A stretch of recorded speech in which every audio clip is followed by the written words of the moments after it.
Well, hello, everybody. Welcome back to another episode of the Doctors Changing Medicine podcast. You need to get ready to be blown away because I have Dr. Sharice Hammond here. I've been waiting for this interview. I've been waiting to share her story, what she does with everybody. And she is here live and direct. She is an OBGYN, but not like one you have ever met. Okay. So, Dr. Sharice, welcome to the show. Thank you so much for having me, Dr. Una. I have been looking forward to chatting with you for quite a while now. Yeah, I'm so glad we get to do this. So, I know why I'm pumped. You know why I'm pumped, right? But the audience has no idea. So I want you to take a moment and introduce yourself to the listeners. Oh, wonderful. Thank you. And thank you to your audience. Again, I'm Dr. Sharice Hammond. I am the CEO of Strategic Parent Solutions. And our goal is to help your child find that right fit, starting with prep schools, boarding schools, and all the way up through college and graduate studies. And we focus on the specific child and the needs of that child, not comparing any other child or any other ideal circumstance. That's how we do it. And it's been working for us. Man, okay, so I first heard you talk about what you do October of last year. And believe it or Mhm. not, I think that's when we started thinking about this podcast episode. It took us a whole year, Doc, a whole Yes, year. I'm sorry, No, Doc. Yes. you're fine. This is good. It's worth the wait. Now, I remember you talking about helping people get their kids into Ivy League schools and all these things. And I was intrigued. I was like, what are you talking about? So let's start from here. You're board certified OBGYN. So how did this happen? Yeah, it started with my own need. My child was a NICU baby, and you're a pediatrician, so you know what that all means and all that goes into that. And she was just slow to go. Didn't roll over on time, way late, still not even tripoding or sitting up with her hands down at 9, 10, 11 months. So I was really worried and concerned. Got the early intervention going, and things still didn't move along. So I decided with all of the interventions, all the therapies, that I needed to do something different to just further this process. And I enrolled her in a couple of classes. And that's how it started. And then I just continued as I saw additional needs that my child needed. And as it turns out, she ended up being much more advanced than I ever thought she would. And I was struggling in my institution to find ways to support her. And so that's how it started. And then I started working with my friends' kids or their friends of friends' kids and helping them maximize their kids, some from a very early age, some starting in high school and graduate studies. Now, when you talk about classes that you found for your daughter, is that like a pre-K type setup or like what kind of classes were those? Right. Well, when she was very young, I mean, she was 3 years old and she wasn't walking, right? So I needed to make a determination on, PT, OT, swim therapy, hippotherapy. None of this is working. So I said, maybe she's want to run behind the other kids. I put her in dance, and within 2 weeks, she was running behind these other kids. Two So, weeks. yes. Now, perhaps it was a coincidence, but I just went with it. And I continued to support her in things that she naturally gravitated toward to advance her and catch her up, just with her gross and fine motor skills, and then with her speech and so many other things that she seemed to be behind in. And I found that you could apply these same techniques to scholarly pursuits. And that is how I got into helping families get into prep school, starting at age 4, but also high school, boarding schools, elite boarding schools, colleges, and beyond. So these same techniques that work with my little bitty 4-year-old, I'm just applying that to children as they get older and older. Okay, so I find this very fascinating. So what you're describing is kind of like it's a custom education package, right? Like we're not putting we're taking out of the cookie cutter and then we're making this, package for you. And so I Yes. want you to talk to, because inquiring minds want to know. So walk me through maybe somebody that you've worked with, what the challenge the parent was having, and then now where that, that parent's kid is now. Oh, absolutely. So many stories, but a recent one was a family who came to me early this year. Their child was a junior in high school, which is the third year of high school, and the child was interested in an art and but had done nothing with it, never taken art classes, but had a natural affinity for this art. And we met, and I said, okay, where are we going to go with this? And the child wants to pursue art as a career, but taking zero classes. Well, we created a program. Though it seems late, it really wasn't, because it's strategic for that child. The child ended up enrolling in multiple art programs this summer and is now going to an elite boarding school for art for his senior year, and is likely going to pursue a career in art. And the school that he got into is very, very well known. And I am so, so proud of this young man, because he put the work in. You had to put the work in to get the result, and he did it. It's phenomenal. My goodness. Okay, so all right, hang on. So you had your daughter and you're like, you started tinkering around this, not knowing that it would be a thing, right? And you Yeah. created this custom plan for her. At what point did you realize I could help other people with this, right? Because many people have problems that they've solved for themselves that have not Mm-hmm. become businesses, even though I think those are some of the best businesses because it never feels like work. But how did that transition happen? Did people see what you were doing with your daughter? Were you talking about it, blogging about it? Like what happened? I wasn't. And in fact, it started with my clinical patients. They would come in, complaining about their kid, and or their kid didn't qualify for the GT program, but they felt that they could really advance in certain ways. And I would just say, well, hey, have you thought about this or that? Hey, consider enrolling your kid in this. I saw this program at the university, and that's literally how it started. And then once my daughter got older and more, you could see outwardly her achievements, then people started asking me, and I would just start helping them that way. And it was a variety of things. Musical pursuits. There's people who want to really improve their skills in the violin, for instance, and they don't know how to do it. They've been at their local music school, and the kid is good, but they can't figure out how to take it to the next level. Well, we have a system for that, as well as someone who may want to be a soccer star. I mean, we have a lot of athletes. It really is tailored to the family and to their child. I have some families who have 3 kids going to 3 different schools, because that's what benefits that particular kid. Man, that is so wild. Okay, so you did this for your daughter. Then patients are complaining, and you're like, yeah, you can do this and you can do that. Um, was there something that made you decide I'm gonna go all in on this? Because you could have done it as a hobby. You could have done it like in your spare time. And I mean, the rewards of it are still there. And there may be a limit to the number of people you can help because no margin, no mission, but you would still help people. And, people always send you pictures from graduation, all of that stuff. But what made you decide, I'm going to do this like I mean this? I'm going to make this a business. At what point did that happen? Well, when my reach started getting more broad, and I realized that while I work with a lot of clients who are very specific and specialized, I also have a need to help other kids who may not be able to use my full services. And that's what made me decide to go all in, because there's a lot of young children and families who may not be able to use my full services, but a few nuggets can help them with their child, no matter what their socioeconomic level is. And that is what really made me say, you know what, there's a need out there for all kids across all socioeconomic levels. And this is why I'm going to go ahead and pursue this full time, because it's really my passion to help people realize their dreams, you know? This And is why I love doctors, right? It's like, this is what I really want to do to change the world. So many people have these needs. I'm going to build a business around it. I love it. yes, and that's exactly what happened. And it just kind of happened it wasn't intentional, doctor. It was just one thing happened this way, led this way. I was asked to speak over here, and then it just started growing from there. It's I love been it. really a great thing for me, and I hope for my clients as well. Man, okay, okay. So now somebody's listening. It's like, okay, I can't wait to do all of these things, but give me some tip. Like I'm here struggling with my kid, right?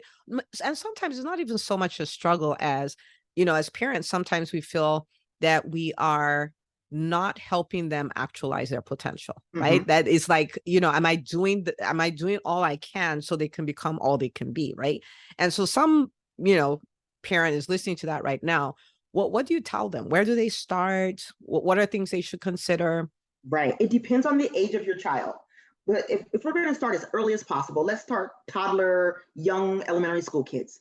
really give them an opportunity as much as you can to explore. Encourage them to take that after school program that's offered in your local public school, or to explore their interests. If it's computers, if it's volleyball, anything to explore their interests.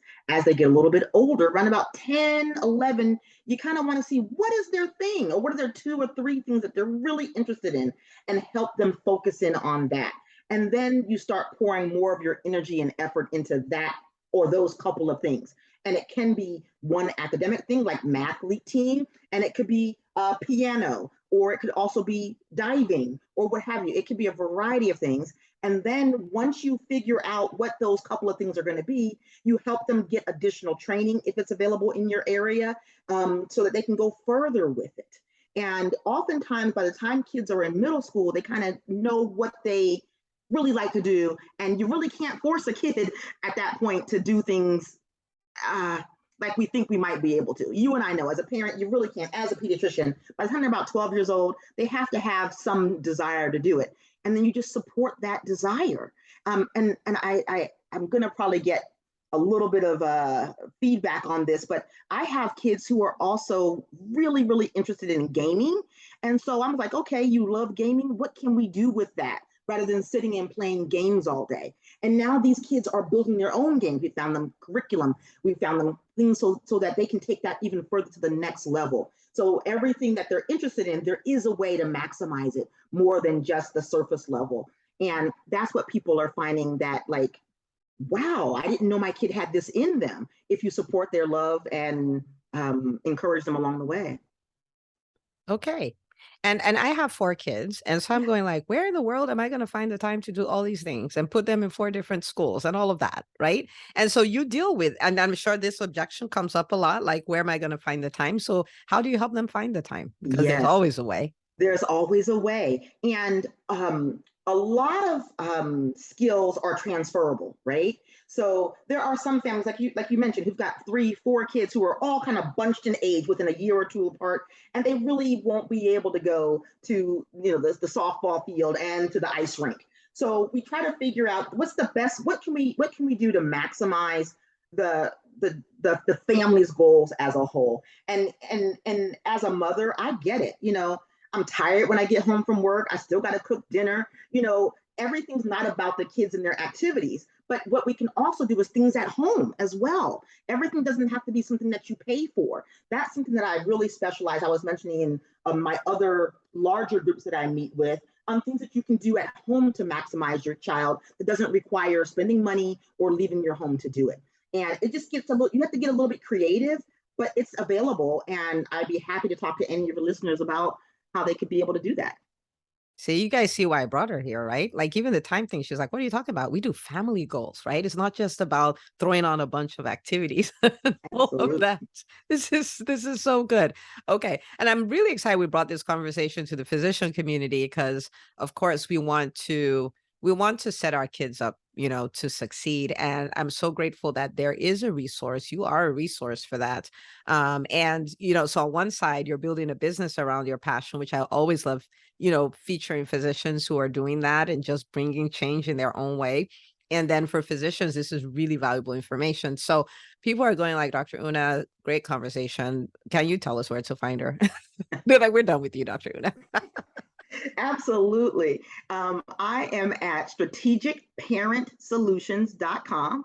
I'm also available there on all platforms, IG and Facebook as well. So feel free to reach out to me and my team, and we can set up an introductory call and decide, what is best for you and your family.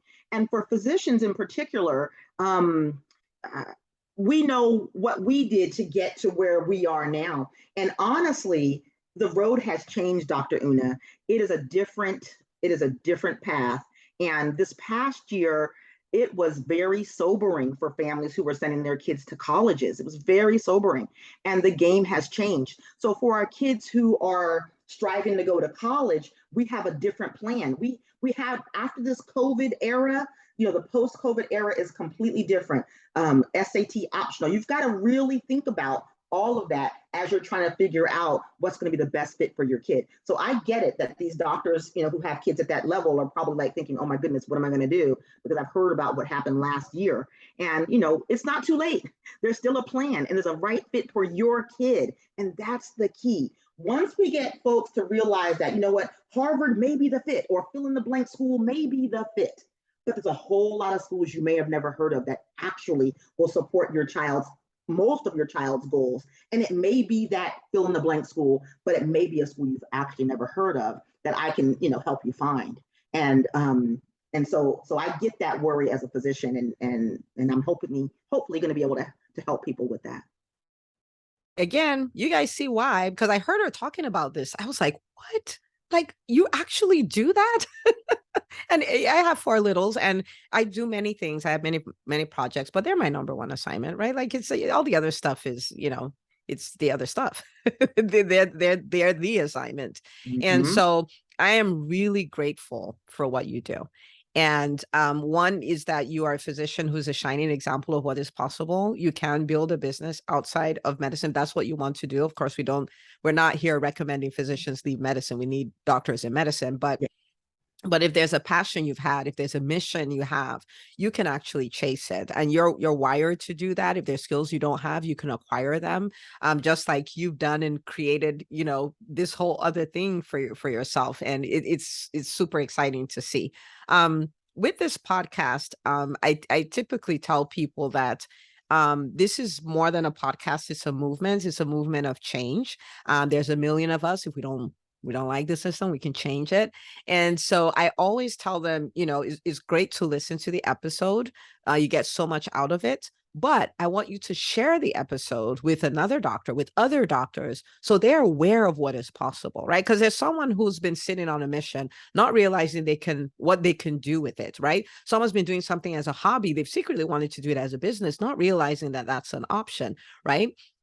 And so what would you say is the reason why the person listening right now needs to share this episode with the doctors in their lives? Just like when we went into medicine, you chose pediatrics, I chose obstetrics and gynecology. We liked that, right? We really did. But we could have liked something else. I mean, I really think I would have been a great radiation oncologist or a neonatologist, right? I would have been an OBGYN. That was my first choice. Right. We could have done something else and been just as happy doing it and served well in that. And so a lot of we doctors who've made a shift did it because we heard someone else's story. And we realized, wait, I was happy delivering babies, but I'm also happy over here helping in another way. And there's someone out there today who's thinking, boy, I've been doing this out of my garage and it's really serving a need, and but they still are clocking in and wondering if they should make that move. And somebody needs to hear this, because I was afraid too. I mean, you recall when we first met, I was a little bit like, should I jump in with 2 feet? Am I ready to? And without realizing it, I was already doing it. And it was not as scary when I went full in. And also, I want your listeners to know that I am a participant in the EBS school, and that also helped me pivot my decision. And I would encourage any physician who is really on the fence, or even they may not even have a specific idea, but they know that they too could like something else besides medicine, to listen to not only this podcast, but other of your podcasts as well. I am so sorry, doctor. That's my little girl up at boarding school. We always make space for your little girl. When you talk to her, tell her I said hi. I will. I'm so sorry about that. I am so grateful you do what you do. I am so glad you're a part of the EntreMD Business School. That has been a fun ride. And it's really been a lot of fun watching your journey and what you're creating and the people you're helping. And this is just the beginning of things to come. So thank you so much for coming on the show. This has been amazing. And I cannot wait to see where doctors will take this, right, with their families and with their children and all of that. So thank you so much for coming on. And people, you heard her, go share the episode, and I will see you on the next episode of the Doctors Changing Medicine podcast.